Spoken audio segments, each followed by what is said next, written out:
Hello दोस्तों, आप सभी का स्वागत है समसामयिक घटना चक्र के इस ऑनलाइन प्लेटफॉर्म पर। मैं मोहित आप सभी का स्वागत करता हूं। आज अपने इस वीडियो में देखा जाए ये एक रिवीजन वीडियो कहां से कहां तक 1 से लेके 15 जून 2025 तक जो हम लोगों ने करंट अफेयर पढ़ा है उसके जो इंपॉर्टेंट करंट अफेयर्स हैं उनको यहां पर कवर करने का प्रयास करेंगे। इसके बाद एक वीडियो आएगा जिसमें हम लोग 16 जून से लेकर 30 जून तक के करंट अफेयर उनको कवर करेंगे। ठीक है, तो यहाँ पर आज ये वीडियो आपको मिल रहा है और इसमें 1 से लेकर 15 जून 2025 तक जो महत्वपूर्ण करंट अफेयर थे उनको हम लोग एक ही चार्ट में, एक ही स्लाइड में कवर करने का प्रयास करेंगे। ये सारी चीजें आपके प्रिंटेबल पीडीएफ में ऑलरेडी उपलब्ध रहेंगी, जो प्रिंटेबल पीडीएफ शेयर किया जाएगा। रिवीजन है जो महत्वपूर्ण है उन सबको यहाँ पर इस वीडियो में कवर किया जा रहा है। आप इसका भरपूर फायदा उठाइए। पूरा करंट अफेयर आपका कवर किया जा चुका है। जून का प्रिंटेबल पीडीएफ जल्द ही शेयर कर दी जाएंगी आपके जो पेड कम्युनिटी है। और जो लोग हमारे कम्युनिटी से नहीं जुड़े हैं वो चाहते हैं कि उनको हर महीने करंट अफेयर की जो पीडीएफ है, क्लास पीडीएफ, वो मिलती रहे, बाइलिंगुअल मिलती रहे, इंग्लिश हिंदी दोनों अलग अलग भाषाओं में मिलते रहे। साथ ही साथ टेस्ट मिलता रहे बाइलिंगुअल, प्रतिदिन टेस्ट मिलता रहे, डेली प्रिंटेबल पीडीएफ मिलता रहे। उन सब के लिए आप हमारा जो करंट अफेयर बैच है उसको ज्वाइन कर सकते हैं। कैसे ज्वाइन कर सकते हैं आइए मैं आपको एक बार दिखा देता हूँ। आप गूगल ओपन करिए और गूगल ओपन करने के बाद आप सर्च करिए घटना चक्र। ठीक है, घटना चक्र आप सर्च करेंगे, घटना चक्र पे जाइए, होम पेज पर आप जाएंगे। होम पेज पर जाने के बाद आपको जाना है वीडियो लेक्चर में। अब वीडियो लेक्चर ओपन करिए और यहाँ पर देखिए जून महीने का पैकेज दिया हुआ है। ठीक, जून महीने के पैकेज को ओपन करिए। यहाँ पर 1 और 2 जून का वीडियो डेमो के तौर पर पड़ा हुआ है। वीडियो डेमो के तौर पर है, वीडियो है, पीडीएफ है, टेस्ट है। आप डेमो के तौर पर देख सकते हैं क्या कंटेंट, कैसा कंटेंट हम लोग प्रोवाइड कर रहे हैं। ठीक है, कोई भी चीज़ आप परचेज करते हैं तो वहाँ पर देखा जाए सबसे इंपॉर्टेंट यही होता है कि आप रिव्यू देखें, लोग क्या रिव्यू दे रहे हैं। आप जाकर रिव्यू देख सकते हैं किस प्रकार का रिव्यू मिल रहा है करंट अफेयर को। आसानी से आप सब कुछ यहाँ परचेज कर सकते हैं, अवेल कर सकते हैं। इसमें आपको बहुत सारी सुविधाएं प्रदान की जाती हैं। ठीक है, तो चलिए हम लोग चर्चा करते हैं 1 से लेकर 15 जून 2025 तक के जितने इंपॉर्टेंट करंट अफेयर है उनको पॉइंट बाय पॉइंट देखते हैं। और सबसे इंपॉर्टेंट जो आपके एग्जाम के दृष्टिकोण से महत्वपूर्ण है आपके यूपीपीसीएस की आरओ की परीक्षा है, उसके लिए भी इंपॉर्टेंट है 15 जून तक के करंट अफेयर। और उसके बाद हम बात करें तो यूपी पीसीएस की परीक्षा तथा यूपी ट्रिपल एससी के द्वारा आयोजित कोई भी परीक्षा होगी तो वहां पर जून महीने, जुलाई महीने या जो मंथली करंट अफेयर होते हैं उस पे जो वहां से सवाल आपके परीक्षा के बन सकते हैं। सबसे पहले हम चर्चा करते हैं उत्तर प्रदेश के नए कार्यवाहक महानिदेशक के बारे में। अब ये कार्यवाहक तो है नहीं, ये तो पुलिस महानिदेशक हो चुके हैं उत्तर प्रदेश के यहाँ पर महानिदेशक के बारे में। ठीक है, देखा जाए तो 1991 बैच के आईपीएस अधिकारी राजीव कृष्ण जो है यूपी का नया कार्यवाहक डीजीपी इनको नियुक्त किया गया है। यूपी के नए कार्यवाहक डीजीपी नियुक्त किए गए हैं। देखा जाए अब तक IPS Rajiv Krishna DG vigilance और उत्तर प्रदेश पुलिस भर्ती तथा प्रोन्नति बोर्ड के अध्यक्ष की जिम्मेदारी संभाल रहे थे।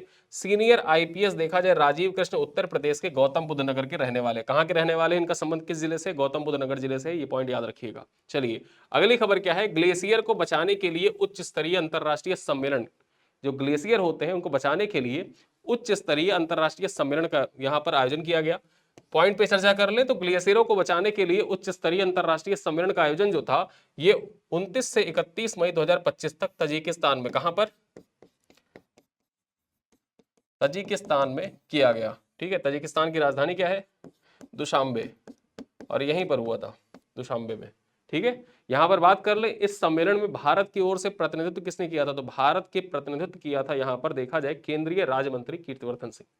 जो केंद्रीय राज्य मंत्री कीर्तिवर्धन सिंह है, ठीक है, उनके द्वारा ग्लेशियरों को बचाने के लिए उच्च स्तरीय जो अंतरराष्ट्रीय सम्मेलन था उसमें भारत का प्रतिनिधित्व किया गया था। और इसका आयोजन कहां पर हुआ था, इसका आयोजन हुआ था दुशांबे में। ठीक, चलिए अगली खबर पर देखें तो सुप्रीम कोर्ट के 3 जजों ने शपथ ली है। सुप्रीम कोर्ट में देखा जाए 3 जजों ने शपथ ली है और इसी के साथ जो जजों की संख्या है वो कितनी हो गई है, अब 34 हो गई है। ठीक है, यहाँ पर 33 + 1, 33 + 1 यानी कि एक मुख्य न्यायाधीश और 33 अन्य न्यायाधीश। तो 3 जजों ने जो नए शपथ ली है उनके नाम चर्चा कर लेते हैं। भारत के मुख्य न्यायाधीश जस्टिस वी.आर. गवई ने justice N.V. Anjaria, justice Vijay Bishnoi और जस्टिस A.S. चंदुरकर को सुप्रीम कोर्ट में देखा जाए जज के तौर पर शपथ दिलाई है। यहां आगे हम बात कर ले, शपथ ग्रहण करने के साथ ही सुप्रीम कोर्ट में सीजीआई सहित जजों की संख्या कितनी हो गई है, 34 हो गई है। तो 3 जज जिन्होंने शपथ ली है जून महीने में उनका नाम याद रखिएगा। निम्नलिखित में से कौन शामिल नहीं है, ऐसा आपसे परीक्षा में पूछ सकता है। अगली खबर क्या है, 81 international air transport association annual general meeting, इसका आयोजन कहां पर किया गया? इसका आयोजन 1 से 3 जून 2025 तक दिल्ली में किया गया। ठीक है, दिल्ली में देखा जाए तो 81 international air transport association annual general meeting की मेजबानी कर रहा है। यहां पर चर्चा की जाए, यह आयोजन 1983 के बाद पहली बार भारत में हो रहा है। 1983 में आयोजित किया गया था, 1983 में, और 1983 के बाद देखा जाए अब 2025 में भारत में आयोजित किया गया। ठीक है, जो international air transport association annual general meeting है, इसका आयोजन 1983 के बाद 2025 में आयोजित किया जा रहा है। कथन में सवाल पूछे तो इसको सॉल्व करिएगा। आगे देखें, गोवा देश में पूर्ण साक्षरता वाला दूसरा राज्य बना है। जून के प्रथम सप्ताह में देखा जाए तो गोवा जो था वो पूर्ण साक्षरता वाला प्रथम राज्य, सॉरी यहां पर देखा जाए दूसरा राज्य बना था। पहला कौन है? अब तो 3 बन चुके हैं। पहला कौन था? ठीक है, तो पहला राज्य कौन सा था? मिजोरम था। मिजोरम पहला। दूसरा कौन सा? दूसरा गोवा। तीसरा कौन सा? तीसरा त्रिपुरा बन चुका है। और बेसिकली जो पूर्ण साक्षरता का मानक है, कोई भी राज्य जहां लिटरेसी रेट जो है वो 95% से ज्यादा हो जाए तो उसको पूर्ण साक्षर राज्य का दर्जा दे दिया जाता है। ठीक है, यहां हम बात कर ले, गोवा के मुख्यमंत्री प्रमोद सावंत ने अपने राज्य को भारत का पूर्ण साक्षरता वाला राज्य घोषित कर दिया है। गोवा में 99.7% साक्षरता दर हासिल कर ली है, जो किसी राज्य के पूर्ण साक्षरता घोषित करने के 95% के मानक से कई अधिक है। ठीक है, चलिए अगली खबर क्या है? स्क्रिप्स नेशन स्पेलिंग बी प्रतियोगिता। ये स्क्रिप्स नेशनल स्पेलिंग बी प्रतियोगिता जो है, यहां पर चर्चा कर लेते हैं। एक महत्वपूर्ण पॉइंट है आपके परीक्षा के दृष्टिकोण से। भारतवंशी छात्र है फैजान जाकी, क्या नाम है इनका? फैजान जाकी। इन्होंने स्क्रिप्स नेशनल स्पेलिंग बी प्रतियोगिता, एक स्पेलिंग प्रतियोगिता होती है और सही स्पेलिंग को सही से प्रोनाउंस करना होता है। स्पेलिंग होती है उसको सही से प्रोनाउंस करना होता है। और स्पेलिंग क्या थी? एलेक्सीसिमन। ठीक है, एलेक्सीसिमन, ये इसकी स्पेलिंग को प्रोनाउंस करना था, एलेक्सीसिमन को। ये है, इसको एक बार में सही से प्रोनाउंस करना था और इसके लिए अवार्ड दिया गया। कितना? $50,000 का। और ऐसा कोई शब्द है नहीं, नया शब्द है। एक नया शब्द होता है, नए शब्द को गढ़ा जाता है, उसको प्रोनाउंस करना होता है। ठीक है, और यहाँ बात कर ले भारतीय मूल के जो छात्र हैं फैजान जाकी, यहाँ पर बात करें तो टेक्सास अमेरिका में 13 वर्षीय जाकी ने 28 मई 2025 को सर्वदन्य कदम को हराकर ये जीत हासिल की है। किसको हराया है? सर्वदन्य कदम को हराया है। ये भी भारतीय मूल के ही थे। ठीक है, चलो आगे बात कर ले। इंपॉर्टेंट, मोस्ट इंपॉर्टेंट खबर है, आपके परीक्षा के लिए महत्वपूर्ण है। मिस वर्ल्ड का खिताब जो हुआ था उससे संबंधित सवाल पूछा जा सकता है। पहले पूछे जा चुके हैं, फिर पूछा जा सकता है। 72वीं मिस वर्ल्ड 2025 का खिताब थाईलैंड की सुचाता चुआंगश्री, क्या नाम है? सुचाता चुआंगश्री ने 72वीं मिस वर्ल्ड 2025 का खिताब जीता है। पूर्व मिस वर्ल्ड क्रिस्टीना पिस्कोवा ने नई मिस वर्ल्ड को ओपल सुचाता चुआंगश्री को ताज पहनाया। ठीक है, पुरानी पहले कौन थी? यहाँ पर देखा जाए 71वीं जो मिस वर्ल्ड प्रतियोगिता हुई थी उसका खिताब किसने जीता था? क्रिस्टीना पिस्कोवा ने जीता था। 72वीं के किसने जीता है? सुचाता चुआंगश्री ने जीता है। यहाँ देखा जाए रनर अप कौन रही, उपविजेता कौन रही? रनर अप तो अलग बात है। उपविजेता के तौर पर देखा जाए तो इथोपिया की हॉसेट डोरेजे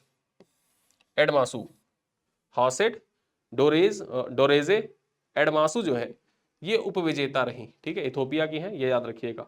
विजेता थाईलैंड की है, जो उपविजेता है वो इथोपिया की है। पहले कौन थी? क्रिस्टीना पिस्कोवा थी। कमेंट में आप बताइए क्रिस्टीना पिस्कोवा जो है ये किस देश की है। ठीक है, और यहाँ पर एक पॉइंट ये भी याद रखिए कि मिस वर्ल्ड 2025 जो प्रतियोगिता हुई थी इसका आयोजन कहां पर किया गया था? तेलंगाना की राजधानी हैदराबाद में किया गया था। 31 मई 2025 को इसका फाइनल आयोजित हुआ था। ठीक है, अगली खबर क्या है? Operation spider webs. यहां पर देखा जाए यूक्रेन के द्वारा रूस के अंदर घुस के रूस के कुछ जो इंपॉर्टेंट प्लेसेस थे वहां पर ड्रोन अटैक किया गया। और ये प्री प्लान ड्रोन अटैक था। 1.5 साल से इसकी प्लानिंग चल रही थी। 1.5 साल से इसके प्लान को बनाया गया था और उसके बाद एग्जीक्यूट किया गया जून के फर्स्ट वीक में। चर्चा कर लेते हैं। यूक्रेन की सुरक्षा सेवा ने रूस के मरमंस्क, इरकुत्स्क, इवानोव, राइजेन और अमूर क्षेत्र में स्थित सैन्य हवाई अड्डों पर ड्रोन के जरिए निशाना बनाया है।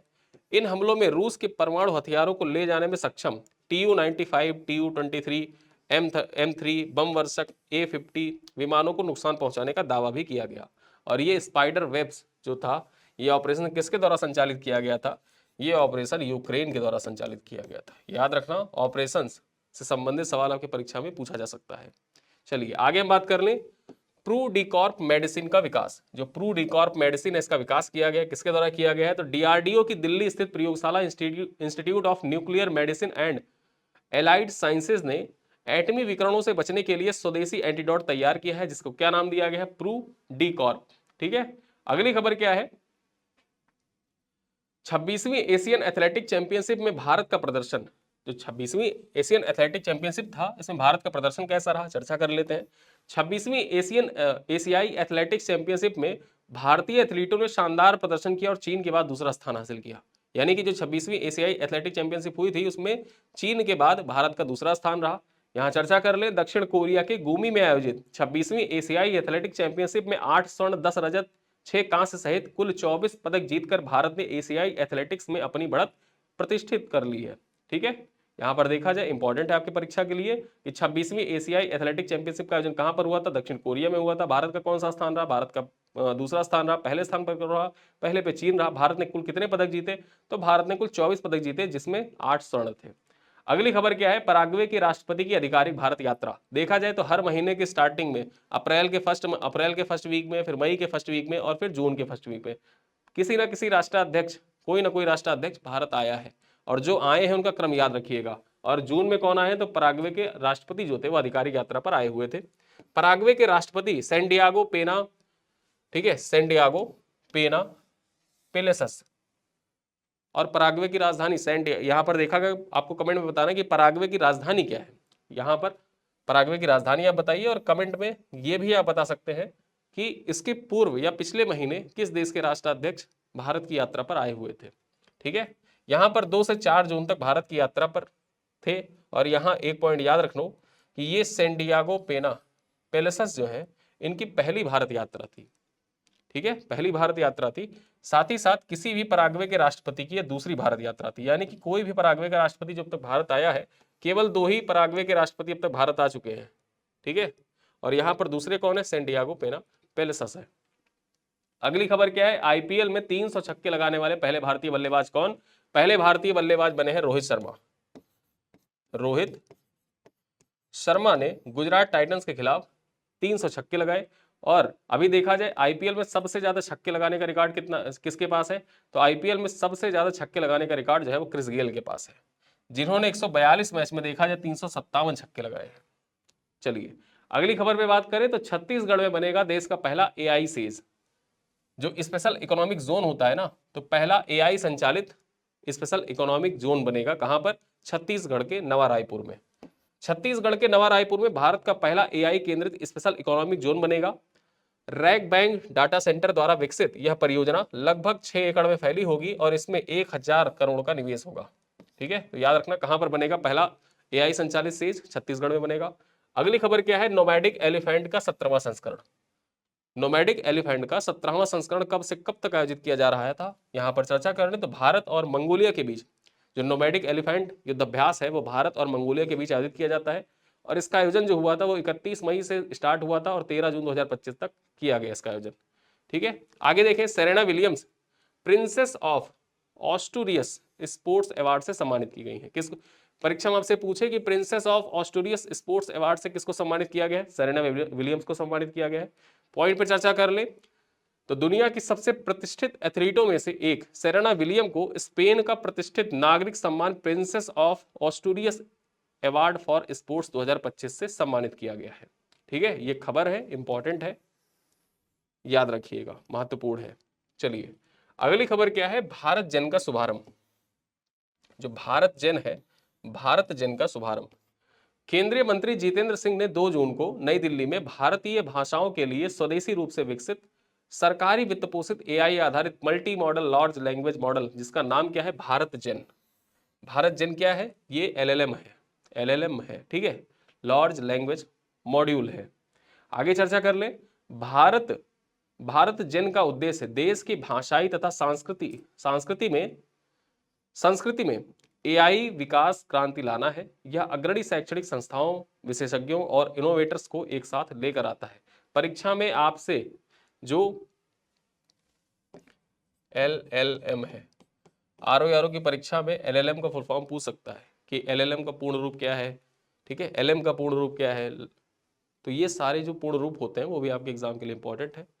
आगे देखें, अगली खबर क्या है, 2000 सूर्य नमस्कार का विश्व रिकॉर्ड। ये सब मैं पहले पढ़ा चुका हूं, आपको सिर्फ रिवाइज करा रहा हूं। हिसार जिले के फरीदपुर गांव के निवासी संदीप आर्या ने गुजरात के मोढेरा में लगातार 20,000 बार सूर्य नमस्कार कर विश्व रिकॉर्ड बनाया है। उनका नाम देखा जाए पहले से अमेरिका बुक और लंदन बुक ऑफ रिकॉर्ड्स में दर्ज हो चुका है। संदीप पिछले 15 सालों से सूर्य नमस्कार कर रहे हैं, ठीक है, 15 साल इनको हो गए सूर्य नमस्कार करते हुए, और 20,000 बार एक साथ सूर्य नमस्कार कर इन्होंने विश्व रिकॉर्ड बना दिया है।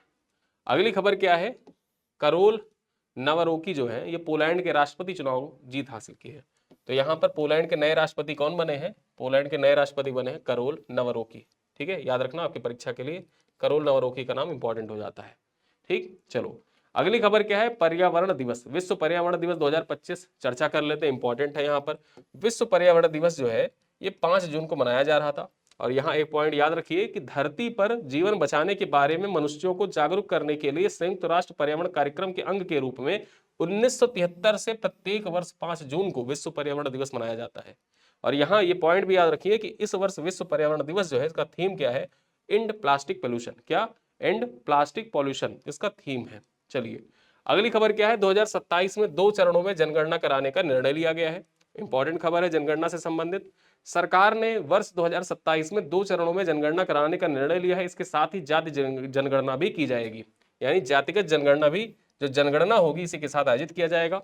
जनगणना के लिए जो संदर्भ तिथि है इसको कब माना गया है, 1 मार्च 2027 को माना गया है। केंद्रीय गृह मंत्रालय ने कहा है कि लद्दाख, जम्मू कश्मीर, हिमाचल प्रदेश, उत्तराखंड बर्फीले क्षेत्रों के लिए ये जो तिथि है ये 1 अक्टूबर 2026 होगी, ठीक है। अन्य राज्यों के लिए 1 मार्च 2027, और यहां पर हम बात करें जो लद्दाख, जम्मू कश्मीर, हिमाचल प्रदेश, उत्तराखंड जैसे बर्फीले क्षेत्र है वहां के लिए 1 अक्टूबर 2026 होगी। चलिए आगे हम बात कर ले, 2 नए रामसर स्थल की घोषणा हुई है। 2 नए रामसर स्थल की घोषणा हुई है।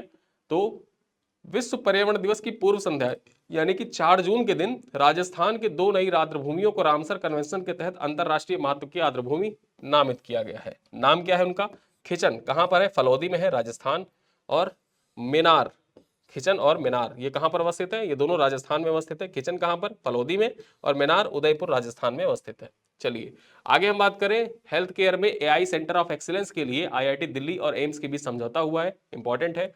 अखिल भारतीय आयुर्विज्ञान संस्थान ने भारतीय प्रौद्योगिकी संस्थान दिल्ली के साथ एक समझौते ज्ञापन पर हस्ताक्षर किया है ताकि हेल्थ केयर में आर्टिफिशियल इंटेलिजेंस के लिए एक केंद्र सेंटर ऑफ एक्सीलेंस स्थापित किया जा सके।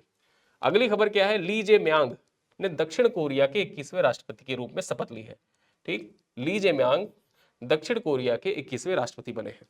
चर्चा कर ले, लिबरल डेमोक्रेटिक पार्टी के नेता ली जे म्यांग जो है ये दक्षिण कोरिया, ठीक है, ली जे म्यांग ये दक्षिण कोरिया के 21वें राष्ट्रपति के रूप में शपथ ली है। उनका कार्यकाल 5 वर्ष का होगा। कब का होगा, 5 वर्ष का कार्यकाल होगा। जून के फर्स्ट वीक की ये खबर है। आगे देखें, लद्दाख राजभाषा अधिनियम 2025, यहां पर चर्चा कर लें। विधि और न्याय मंत्रालय ने 4 जून को इस अधिनियम को अधिसूचित किया और अंग्रेजी, हिंदी, उर्दू, भोटी, पुर्गी ये भाषाएं हैं। अंग्रेजी, हिंदी, उर्दू, भोटी और पुर्गी, इनको इस केंद्र शासित प्रदेश यानी लद्दाख के लिए सभी राजकीय उद्देश्यों के लिए इस्तेमाल की जाने वाली राजभाषाओं के रूप में मान्यता दी है। पहले क्या था कि यहाँ पर हिंदी और अंग्रेजी का ही प्रयोग किया जाता था। अब क्या है कि हिंदी, अंग्रेजी, उर्दू, भोटी, पुर्गी ये जो लैंग्वेजेस हैं इनका प्रयोग किया जाएगा। इस अधिनियम के लागू होने से पहले अंग्रेजी भाषा का इस्तेमाल सरकारी कामकाज के लिए किया जाता था, लेकिन अब 5 भाषाएं हैं। इन 5 भाषाओं का नाम याद रखना। अगली खबर क्या है, रॉयल चैलेंजर्स बेंगलोर आईपीएल जीत गई, आरसीबी। और जितने इंपॉर्टेंट खबर यहाँ जितने इंपॉर्टेंट पॉइंट्स बन सकते हैं यहाँ से चर्चा कर लेते हैं। विजेता टीम कौन रही, रॉयल चैलेंजर्स बेंगलुरु रही। यहाँ पर फाइनल मुकाबला कहाँ पर खेला गया था, नरेंद्र मोदी स्टेडियम अहमदाबाद में खेला गया था। फाइनल कब हुआ था, 3 जून 2025 को फाइनल हुआ। उपविजेता कौन रही, किंग्स, यहाँ पर पंजाब किंग्स रही। जीत का जो अंतर था वो कितने रनों का, 6 रनों का अंतर था। कप्तान कौन थे, रजत पाटीदार आरसीबी के, श्रेयस अय्यर जो पंजाब किंग्स थे, ठीक है, पंजाब किंग्स के कप्तान। सर्वोच्च पारी जो खेली गई वो अभिषेक शर्मा के द्वारा आईपीएल में खेली गई। किसके खिलाफ? पंजाब किंग्स के खिलाफ खेली गई थी। ठीक है, अभिषेक शर्मा के द्वारा 141 रन बनाया गया था पंजाब किंग्स के खिलाफ। सनराइजर हैदराबाद के खिलाड़ी थे अभिषेक शर्मा। आगे देखें, सर्वश्रेष्ठ गेंदबाजी मिचेल स्टार्क के द्वारा की गई। यहां पर 35 रन देके 5 ओवर में 35 रन देके 5 विकेट लिए थे हैदराबाद के खिलाफ। ठीक है, 35 रन देके 5 विकेट लिए थे मिचेल स्टार्क ने। आगे चर्चा करें, एक पारी में सर्वाधिक छक्के किसने लगाए? वैभव सूर्यवंशी ने लगाए थे। कहां के खिलाड़ी? यहां पर देखा जाए राजस्थान रॉयल्स के खिलाड़ी, और 11 छक्के इसने लगाए थे। यहां बात कर ले orange cup, Sai Sudarshan 759 run बनाए थे, गुजरात टाइटंस के खिलाड़ी थे। और पर्पल कैप किसके पास? ये भी गुजरात टाइटंस के खिलाड़ी हैं, प्रसिद्ध कृष्णा, 25 विकेट लिए थे। सर्वाधिक अर्धशतक किसने बनाए? विराट कोहली ने बनाए, आरसीबी के खिलाड़ी। ठीक है, 6 अर्धशतक बनाए थे इन्होंने। आगे देखें, जो ड्रूल्स है ये भारत की पहली पेट यूनिकॉर्न बन गई है। पेट फूड की बिजनेस करने वाली startups drool pet food private limited है, ये यूनिकॉर्न क्लब में शामिल हो गई है। और ड्रूल्स देश की पहली पेट फूड कंपनी है जो यूनिकॉर्न बनी है। याद रखिएगा, देश की पहली पेट फूड कंपनी है ड्रूल्स। ठीक है, जो यूनिकॉर्न का दर्जा जिसको मिला है। अगली खबर क्या है? अर्बन अड्डा 2025 सम्मेलन का उद्घाटन केंद्रीय श्रम और रोजगार तथा युवा मामलों तथा खेल मंत्री जो है मनसुख मांडविया, इन्होंने अर्बन अड्डा 2025 सम्मेलन का उद्घाटन नई दिल्ली में 3 जून 2025 को किया था। आयोजन तिथि 3 से 5 जून 2025 के बीच में। और इसका आयोजन कहां पर हुआ था? इंडिया हैबिटेट सेंटर नई दिल्ली में। परीक्षा से पूछे कि अर्बन अड्डा 2025 का आयोजन कहां पर किया गया था? इंडिया हैबिटेट सेंटर नई दिल्ली में किया गया था। उद्घाटन किसके द्वारा किया गया? मनसुख मांडविया के द्वारा किया गया था। और आयोजन कब हुआ था? 3 से 5 जून 2025 के बीच हुआ था। अगली खबर है 2025-26 के लिए भारतीय उद्योग परिसंघ के नए अध्यक्ष कौन बने हैं, चर्चा कर लेते हैं। तो ईवाई इंडिया के अध्यक्ष और सीईओ राजीव मेमानी को आधिकारिक तौर पर वित्त वर्ष 2025-26 के लिए भारतीय उद्योग परिसंघ सीआईआई के अध्यक्ष के रूप में इन्होंने कार्यभार अपना संभाल लिया है। तो आपकी परीक्षा में पूछे कि सीआईआई के नए अध्यक्ष कौन, तो राजीव मेमानी। अगली खबर क्या है? ज्यूरिख में दुनिया की सबसे ऊंची 3D प्रिंटेड इमारत बनी है। ठीक है, ज्यूरिख में दुनिया की सबसे ऊंची 3D प्रिंटेड इमारत बनी है। चर्चा कर लेते हैं, स्विट्जरलैंड के ज्यूरिख में दुनिया की सबसे ऊंची 3D प्रिंटेड इमारत बनाई गई है। इसे टोर अल्वा नाम दिया गया। क्या नाम दिया गया है? टोर अल्वा इसको नाम दिया गया है। यहां चर्चा कर लेते हैं, यहाँ पर 98.5 फीट, ठीक है, 98.5 फीट ऊंची इस कंक्रीट इमारत को रोबोटिक 3D प्रिंटिंग प्रक्रिया के द्वारा बनाया गया है। तो याद रखिएगा, परीक्षा में से पूछे कि दुनिया की सबसे ऊंची 3D प्रिंटेड इमारत कहां पर बनी है? ज्यूरिख में बनी है। क्या नाम दिया गया है? टोर अल्वा इसको नाम दिया गया है। विश्व खाद्य सुरक्षा दिवस के बारे में चर्चा कर लेते हैं। हर साल 7 जून को विश्व खाद्य सुरक्षा दिवस मनाया जाता है। और इस बार का थीम क्या था? ये थीम याद रखिएगा, food safety prepare for unexpected, ये इसका थीम था विश्व खाद्य सुरक्षा दिवस का। अगली खबर क्या है? हिमाचल प्रदेश का पहला सोलर मॉडल गांव बनेगा कांगड़ा का राजा खास गांव। यहां चर्चा कर लेते हैं, कांगड़ा जिले के इंदौरा ब्लॉक में स्थित राजा खास गांव जो है ये हिमाचल का पहला सोलर मॉडल विलेज बनेगा। हिमाचल का पहला सोलर मॉडल विलेज किसको घोषित किया गया है? कौन बनेगा? जो राजा खास गांव है। ठीक है, और ये किस ब्लॉक के अंतर्गत आता है? इंदौरा ब्लॉक के अंतर्गत आता है, कांगड़ा जिले में। अगली खबर क्या है? वंदे गंगा जल संरक्षण जन अभियान की शुरुआत की गई। तो ये देखा जाए पर्यावरण दिवस के अवसर पर राजस्थान सरकार के द्वारा शुरू किया गया था। जल संरक्षण की दिशा में महत्वपूर्ण पहल करते हुए राजस्थान सरकार ने वंदे गंगा जल संरक्षण जल अभियान की शुरुआत की है। परीक्षा में पूछ सकता है किस राज्य सरकार के द्वारा वंदे गंगा जल संरक्षण जन अभियान की शुरुआत की गई है? राजस्थान सरकार के द्वारा। आगे देखें, राष्ट्रपति की पहली महिला एडीसी बनी नौसेना की यशस्वी सोलंकी। परीक्षा में आपसे पूछे कि राष्ट्रपति की पहली महिला एडीसी बनने वाली महिला कौन है? तो इनका नाम है यशस्वी सोलंकी।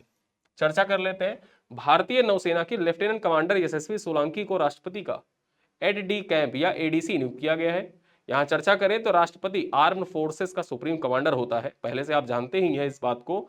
यह पहला मौका है जब नौसेना की किसी महिला अफसर को सुप्रीम कमांडर का एडीसी नियुक्त किया गया है। ठीक, एडीसी नियुक्त किया गया है, पहली बार ऐसा है कि नौसेना की कोई महिला ऑफिसर है उनको सुप्रीम कमांडर जो है यानी कि राष्ट्रपति जो है उनका एडीसी नियुक्त किया गया है। आगे चर्चा कर ले, एस महेंद्र देव बने प्रधानमंत्री के आर्थिक सलाहकार परिषद के अध्यक्ष। जो प्रधानमंत्री का आर्थिक सलाहकार परिषद होता है उसके अध्यक्ष कौन बने हैं? परीक्षा में पूछ सकता है राष्ट्रीय नियुक्तियों में। तो एस महेंद्र देव अर्थशास्त्री और कृषि विशेषज्ञ एस महेंद्र देव को 2 साल के कार्यकाल के लिए, ठीक है, प्रधानमंत्री की आर्थिक सलाहकार परिषद का अध्यक्ष नियुक्त किया गया है। कुमार मंगलम बिरला USISPF द्वारा वैश्विक नेतृत्व पुरस्कार से सम्मानित किया गया कुमार मंगलम बिरला को। चर्चा कर ले तो आदित्य बिरला ग्रुप के चेयरमैन कुमार मंगलम बिरला को वाशिंगटन DC में USISPF द्वारा आयोजित 8वें वार्षिक नेतृत्व शिखर सम्मेलन, जो 8वां वार्षिक नेतृत्व शिखर सम्मेलन था, यहीं पर प्रतिष्ठित वैश्विक नेतृत्व पुरस्कार से सम्मानित किया गया है। ठीक है, तो याद रखिएगा कि परीक्षा में से पूछे प्रतिष्ठित वैश्विक नेतृत्व पुरस्कार USISPF के द्वारा किसको प्रदान किया गया है, तो आदित्य बिरला ग्रुप के जो चेयरमैन है कुमार मंगलम बिरला, उन्हें प्रदान किया गया है। अगली खबर क्या है, विश्व महासागर दिवस 2025। विश्व महासागर दिवस 2025 ये कब मनाया जाता है, तो ये 8 जून को मनाया जाता है विश्व महासागर दिवस। चर्चा करें यहाँ पर तो विश्व महासागर दिवस की शुरुआत 1992 में ब्राजील के रियो डी जेनेरियो में आयोजित अर्थ समिट में हुई थी, लेकिन संयुक्त राष्ट्र ने आधिकारिक रूप से इसे 2008 में मान्यता दी। तब से हर साल 8 जून का जो दिन होता है इसको विश्व महासागर दिवस के रूप में मनाया जाता है। और यहां पर थीम क्या है इस बार का वर्ल्ड ओशन डे का, तो थीम है wonder sustaining what sustain us, wonder sustaining what sustains us. ठीक है, चलो आगे देखें। नॉर्वे चेस टूर्नामेंट के विजेता कौन रहे? नॉर्वे चेस टूर्नामेंट के विजेता तो मैग्नस कार्लसन, मैग्नस कार्लसन जो थे वो नॉर्वे चेस टूर्नामेंट के विजेता रहे। इंपॉर्टेंट क्यों हो जाता है, आपने देखा होगा एक वीडियो वायरल हुआ था जिसमें यहां पर बात करें तो डी गुकेश के साथ इनका मैच था। अब डी गुकेश के साथ मैच था तो ये हार जाते, डी गुकेश उनको हरा देते मैग्नस कार्लसन को, और मैग्नस कार्लसन तेजी से अपना जो चेस बोर्ड था उस पर हाथ पीट के निकल जाते हैं। वीडियोस खूब वायरल हुआ था। आगे देखें, यहाँ पर देखें डी गुकेश के बारे में पॉइंट पे चर्चा कर ले तो डी गुकेश जो थे ये पॉइंट टेबल में 3रे नंबर पर रहे, और भारत के एक अन्य ग्रैंड मास्टर अर्जुन एरिगेसी जो थे ये 5वें स्थान पर रहे। विजेता कौन रहे? मैग्नस कार्लसन रहे। ठीक है, चलो कोको गॉफ पहली बार बनी फ्रेंच ओपन महिला एकल की विजेता। वर्ल्ड नंबर 2 खिलाड़ी है कोको गॉफ, ये फ्रेंच ओपन इन्होंने जीत लिया है। कोको गॉफ ने पहली बार फ्रेंच ओपन जीता है, वे 2022 का फाइनल मैच हार गई थी। 2022 का जो फ्रेंच ओपन का फाइनल मैच था वो हार गई थी, और कोको गॉफ ने पहली बार फ्रेंच ओपन का खिताब जीता है। ठीक है, 21 साल की अमेरिकी स्टार ने 7 जून को विमेन्स सिंगल के फाइनल मुकाबले में दुनिया की नंबर 1 टेनिस खिलाड़ी आरियाना सबलेंका को 6-7, 6-2, 6-4 से हराया था। यानी कि जीती विजेता कौन रही? कोको गॉफ रही। किसको हराया? तो इन्होंने हराया किसको? आरियाना सबलेंका को हराया था। कोको गॉफ ने अपने करियर का दूसरा ग्रैंड स्लैम जीता है, ये उनके करियर का दूसरा ग्रैंड स्लैम है। इससे पहले उन्होंने 2023 में यूएस ओपन का खिताब जीता था। यूएस ओपन जीत चुकी हैं कोको गॉफ, और फ्रेंच ओपन जीत चुकी हैं। 2022 में फ्रेंच ओपन का फाइनल हार गई थी। ठीक है, चलो अगली खबर पर चर्चा करें तो बिहार को मिला आयुष्मान भारत डिजिटल मिशन को लागू करने में पहला स्थान। चर्चा करें यहां पर तो बिहार ने आयुष्मान भारत डिजिटल मिशन को लागू करने में देश में प्रथम स्थान हासिल किया है, और स्वास्थ्य देखभाल व्यवस्था को डिजिटली रूप से परिवर्तित करने के लिए राष्ट्रीय स्तर पर सबसे आगे है। सरकारी स्वास्थ्य सुविधा केंद्रों में ऑनलाइन ओपीडी पंजीकरण में 92% और रोगी सेवा के लिए क्यूआर कोड स्कैन करने में सर्वाधिक उच्च स्थान हासिल करने में से बिहार ने कुशल और पहुंच वाली जन स्वास्थ्य सेवाओं को उपलब्ध कराकर एक नया कीर्तिमान बनाया है। ठीक है, यानी जो क्यूआर कोड स्कैन करके जो सुविधाएं होती हैं उनमें देखा जाए बिहार पहले स्थान पर है। साथ ही साथ जो ऑनलाइन ओपीडी पंजीकरण है बिहार में सर्वाधिक है 92%, और इसी के कारण देखा जाए तो आयुष्मान भारत डिजिटल मिशन के तहत देश में प्रथम स्थान मिला है किसको? बिहार को। आगे देखें, अश्वनी लोहानी जो है ये प्रधानमंत्री संग्रहालय एवं पुस्तकालय में निदेशक नियुक्त हुए हैं। एयर इंडिया के पूर्व अध्यक्ष और प्रबंध निदेशक तथा रेलवे बोर्ड के पूर्व अध्यक्ष अश्वनी लोहानी जो है इनको नई दिल्ली स्थित प्रधानमंत्री संग्रहालय और पुस्तकालय का निदेशक नियुक्त किया गया है। परीक्षा में से पूछ सकता है कि प्रधानमंत्री संग्रहालय और पुस्तकालय के निदेशक कौन बने हैं? अश्वनी लोहानी बने हैं। अगली खबर क्या है, रूस अंतरिक्ष में बनाएगा अपना ड्रोन प्लेटफॉर्म। ठीक है, परीक्षा में पूछे कि हाल ही में किस देश के द्वारा घोषणा की गई है कि वह अंतरिक्ष में अपना ड्रोन प्लेटफॉर्म बनाएगा, तो रूस के द्वारा घोषणा की गई है। रूस ने स्वचालित अंतरिक्ष यान या ड्रोन को ऑर्बिटल स्पेस स्टेशन से संचालित करने के लिए एक तकनीक का पेटेंट कराया है। सामरिक तौर पर ड्रोन्स के बढ़ते महत्व को देखते हुए रूस दुनिया का पहला ड्रोन प्लेटफॉर्म बनाने जा रहा है अंतरिक्ष में। यह प्लेटफॉर्म रोबोट से लैस होंगे। शुरुआत में रूस की ऑर्बिटल स्टेशन पर इसका परीक्षण भी किया जाएगा। ठीक है, चलिए आगे चलते हैं। फ्रेंच ओपन 2025 का जो पुरुष एकल खिताब था उसके बारे में चर्चा कर लेते हैं।